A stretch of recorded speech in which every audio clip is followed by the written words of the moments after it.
Ya. Mi nombre es Santiago Tovar, identificado con el ID 000-386-333. Hola, mi nombre es Brian Rivera, ID 345674. Hola, mi nombre es María Fernanda Jiménez Albarracín, ID 402874. Yo les voy a hablar de los bienes presentes, futuros, consumibles, no consumibles y los bienes muebles. Hola, mi nombre es Jorge Armando Rodríguez Espinosa, con ID 404248. Soy estudiante de la Facultad de Derecho de la Universidad Pontificia Bolivariana. Yo les voy a hablar acerca de los bienes incorporales. Hola, mi nombre es María Camila Guerrero Pedraza, ID 400939. Yo les hablaré sobre los bienes válidos y complementando los bienes ejidos. Hola, mi nombre es María Camila Parada Jauregui, ID 395434, y hoy les vengo a hablar sobre los bienes monstrencos y complementando los bienes ejidos. Hola, mi nombre es Walter de Sousa Juanelo Muñoz, estudiante de la Facultad de Derecho de la Universidad Pontificia Bolivariana, con ID 405437, y hoy les hablaré sobre el Galeón San José. Hola, a continuación les hablaré de los bienes. Los bienes son todas aquellas cosas susceptibles de apropiación. Se divide en bienes corporales y bienes incorporales. Los bienes corporales son todos aquellos perceptibles por los sentidos. Los bienes incorporales son todos aquellos que no son perceptibles por los sentidos. Los bienes corporales se clasifican en bienes inmuebles, bienes muebles y bienes fungibles, no fungibles, presentes, no presentes, consumibles, no consumibles. A continuación pasaré a hablarles de los bienes inmuebles. Los bienes inmuebles son todos aquellos que pertenecen a un lugar en específico, es decir, que no se pueden mover por sí solos o agregando en una fuerza exterior. Estos se dividen en cuatro categorías: por naturaleza, por destinación, por adherencia y por radicación. Los de naturaleza son todos aquellos que, como su palabra lo dice, por naturaleza permanecen en un lugar fijo. Un ejemplo de esto puede ser el suelo, el subsuelo. Por destinación son todos aquellos que por su uso pasan a ser de bienes muebles a bienes inmuebles. Un ejemplo de esto puede ser el tractor, puede ser un asadón, puede ser una podadora. Pero para esto hay un ítem importante, que es que el bien mueble sea propiedad del mismo dueño del terreno para que pase a ser un bien inmueble. La tercera categoría es por adherencia, que lo que busca, que lo que necesita es que haya una unión física entre el bien mueble y el bien inmueble. ¿Esto qué quiere decir? Un ejemplo de esto puede ser los ladrillos que se unen al suelo para poder construir. Ya los ladrillos es un bien mueble, pero pasa a ser un bien inmueble. La dedicación, que son aquellos que también necesitan una unión física, pero aparte de esto le dan un plus al bien inmueble. ¿Qué quiere decir? Un ejemplo de esto puede ser una bañera enchapada en oro o una piscina dentro de una propiedad. Fungibles. Los bienes fungibles son todos aquellos bienes que se pueden arrendar y que pueden ser susceptibles de cambio por uno de su mismo género o especie. De estos bienes nace el contrato de mutuo, que lo que busca es arrendar un bien y obtener una ganancia económica aparte de ese contrato de arrendamiento. Y los bienes no fungibles son aquellos que se pueden prestar, pero no son susceptibles de cambio por uno de su mismo género o especie. De aquí nace el contrato de comodato, que lo que dicta es que se presta un bien con el fin de que lo utilicen y no se obtiene ganancia económica, pero que se devuelvan en el mismo estado en que se prestó. Un ejemplo de esto pueden ser las joyas, pueden ser elementos de gran valor. Bienes presentes es cuando se crea una relación jurídica con el bien ya existente. Un ejemplo podría ser la compra de un celular. Bienes futuros. El bien aún no existe al momento de crear la relación jurídica. Un ejemplo podría ser compra sobre planos de un apartamento. Bienes consumibles. Se agotan con un uso. Un ejemplo puede ser un tiquete aéreo. Consumible. No se agota con más de un uso. Un ejemplo, un computador. Muebles, donde puede ser transportado o materializado por sí mismo o por un tercero y no pierde su función. Se divide en tres categorías. Están los bienes terceros, que son los muebles por naturaleza, son los objetos que no se pueden mover por sí solos y necesitan de un tercero para moverse. Ejemplo, un carro. Bienes semovientes, todos los animales. Ejemplo, un caballo. Bienes por anticipación. Estos muebles pasan a ser inmuebles y pueden volver a recuperar su calidad jurídica. Para iniciar, definiré lo que son los bienes incorporales. Los bienes incorporales son todos aquellos que no se pueden percibir por los sentidos, entre los cuales tenemos los derechos personales, que son la potestad jurídica de exigir a otro sujeto una obligación, ya sea de dar, hacer o no hacer. Un ejemplo de dar puede ser un caso de familia, que se comprende el otorgarle o el brindarle alimentos a los hijos. Un ejemplo de hacer podría ser lo que se determina en un contrato. Un ejemplo de no hacer podría ser lo que conforma o lo que comprende un delito. Por otra parte, tenemos los derechos personalísimos, que son los derechos tutelables, aquellos derechos inherentes al ser humano. Unos ejemplos de estos derechos podrían ser el derecho a la vida, la honra, la libertad, libre desarrollo de la personalidad. También tenemos los que son producto del talento humano, entre los cuales están los derechos de autor, la propiedad intelectual, que son las marcas, patentes, etc., y la propiedad industrial. Otro tipo de bien incorporal es el trabajo, ya que de este se deriva una relación laboral que viene o que conlleva una remuneración, un horario, una subordinación que pertenece al empleador. Bienes baldíos. Los bienes o terrenos baldíos son aquellos que están dentro del territorio de la República de Colombia. No pertenecen a ninguna otra persona y por ende son de propiedad de la República, tal y como lo dice el artículo 675 del Código Civil colombiano. Son bienes de la Unión todas las tierras que, estando situadas dentro de los límites territoriales, carecen de otro dueño. Esto quiere decir que tienen una vocación de adjudicables. La nación no necesita conservarlos, sino que busca que sean adjudicados a los ciudadanos para el desarrollo de las diferentes políticas, tales como la reparación a las víctimas del desplazamiento, promoción y desarrollo de la agricultura. Un ejemplo, un bien baldío bien puede ser los parques, las calles y las plazas. Bienes ejidos. Esta clasificación de bienes también pertenece al dominio público, aunque el Código Civil no los nombra expresamente en su artículo 674, los ejidos municipales y rurales. Los ejidos son porciones de terreno creados desde la época colonial. Son los lotes o extensiones de tierra situados en las zonas periféricas del casco urbano de los municipios, que han sido destinados históricamente para suplir diversas necesidades comunitarias. Los terrenos ejidos son patrimonios pertenecientes a las ciudades. Los bienes ejidos son imprescriptibles e inalienables. Con el transcurso del tiempo sufrieron mermas. Otro ejemplo sobre bienes ejidos también podrían ser tierras parceladas que pertenecen a un individuo y tienen el derecho de enajenarlas a otras personas, pero no así de venderlas. Su derecho reside en aprovechar el usufructo del dicho terreno. Bienes monstrencos. El artículo 706 del Código Civil perpetúa lo siguiente.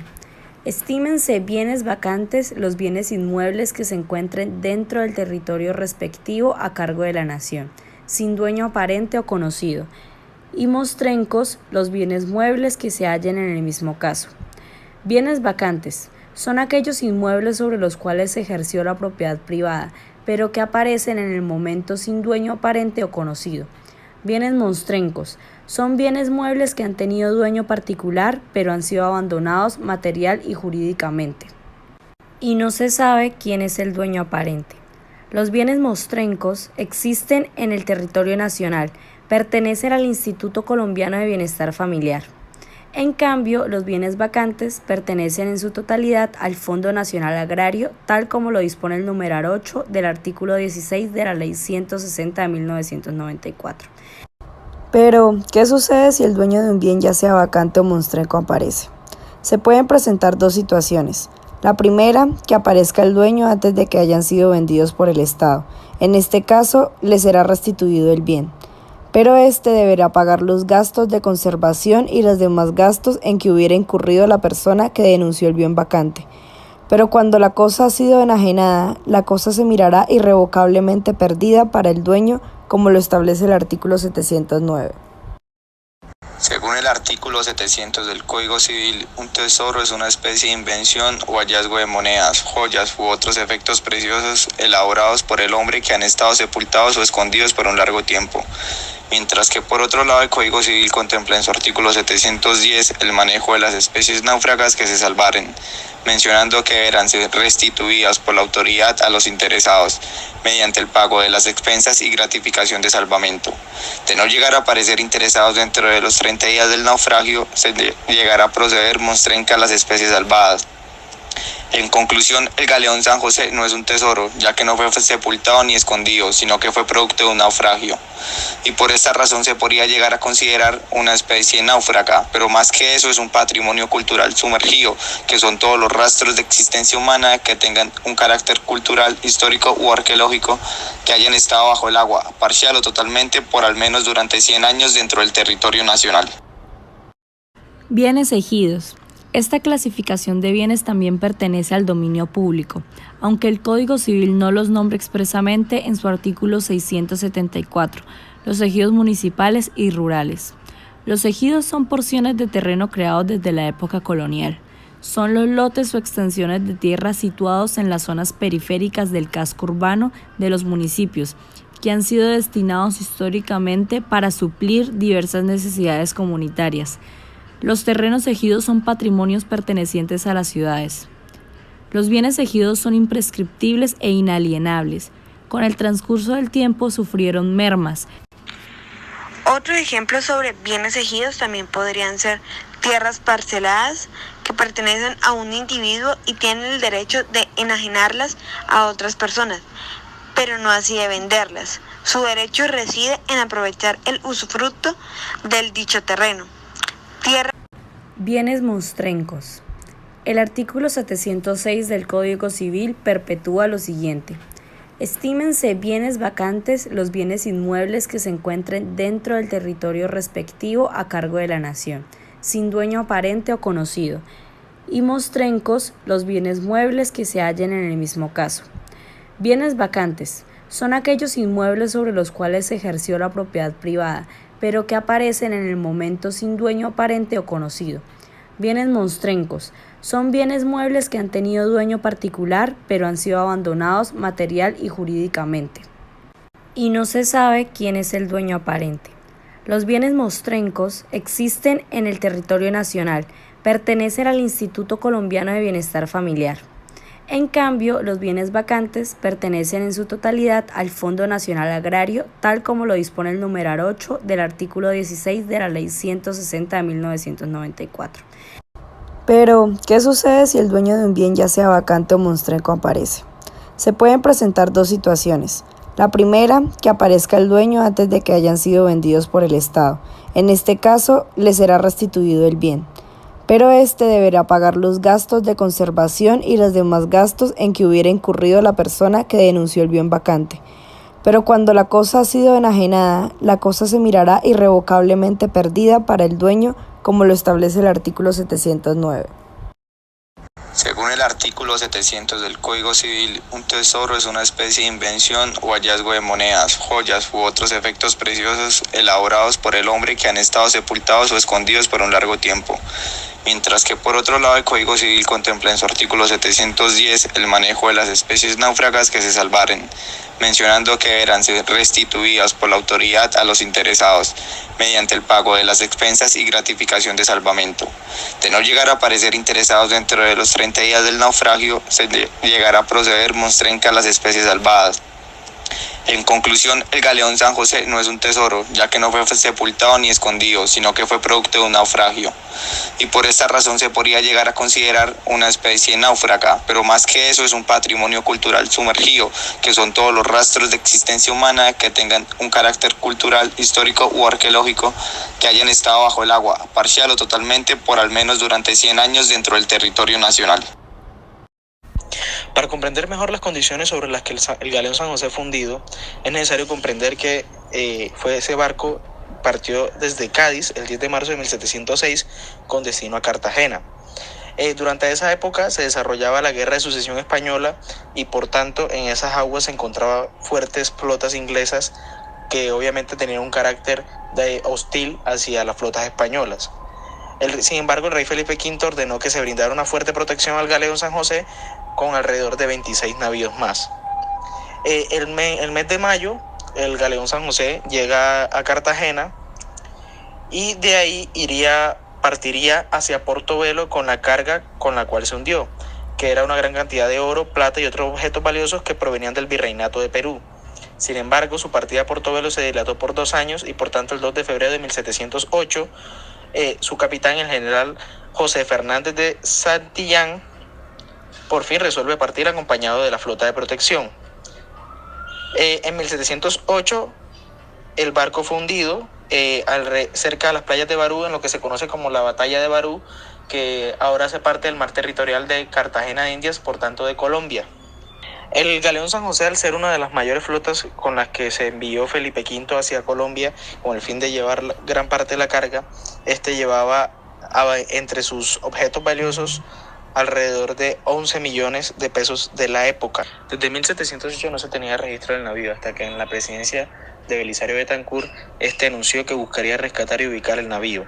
Fue ahí cuando en 1982 la Gloca Morra Company denunció ante la DIMAR que había encontrado unos restos que al parecer eran del galeón y que al tratarse de una especie náufraga, como lo establecía la ley en esa época, que era de 1959, el barco debía ser repartido en mitades por la Gloca Morra Company y el Estado colombiano. Un par de años después, la Gloca Morra Company cedió sus derechos al galeón, a la especie náufraga del galeón, a la firma norteamericana Sea Search Armada, o SSA, cuyos accionistas son poderosos empresarios y políticos norteamericanos, y que tras una pelea judicial que duró casi 20 años en juzgados y tribunales, terminó el 5 de junio del 2007, cuando la Corte Suprema de Justicia determinó que la SA sí tenía derecho a la mitad, pero no de toda la carga, sino de lo que no fuera patrimonio de los colombianos, es decir, a especies repetidas o sin valor comercial. Ante la disminución de los intereses que pretendía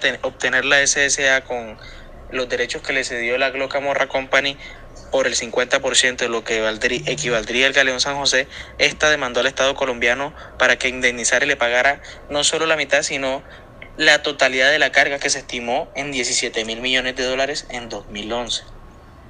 La Corte del Distrito de Columbia falló en primera instancia a favor de Colombia y rechazó las pretensiones de la SSA.